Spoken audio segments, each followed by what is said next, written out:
বিশ্ব কবিতা দিবসে আজকে কালো অক্ষরের দল কবিতার পাতায় বিদ্রোহী হয়ে করে ওরা কোলাহল।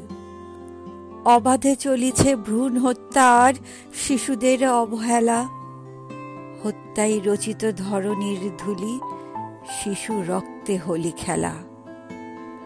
পূর্ণিমার চাঁদ ঝলসানো আজি, মনে হয় পোড়া রুটি। ভেঙে ফেলো কলম বিদ্রোহী কবি, কবিতারে দাও ছুটি। 1999 সালে ইউনেস্কো 21শে মার্চকে বিশ্ব কবিতা দিবস হিসেবে ঘোষণা করে। এই দিবস পালনের উদ্দেশ্য হল বিশ্বব্যাপী কবিতা পাঠ, রচনা, প্রকাশনা ও শিক্ষাকে উৎসাহিত করা।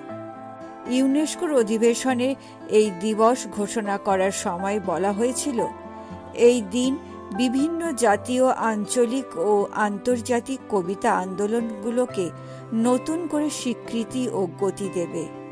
কবিগুরু রবীন্দ্রনাথ ঠাকুর বলেছিলেন, কবিতার বিশেষত্ব হচ্ছে তার গতিশীলতা, সে শেষ হয়েও শেষ হয় না।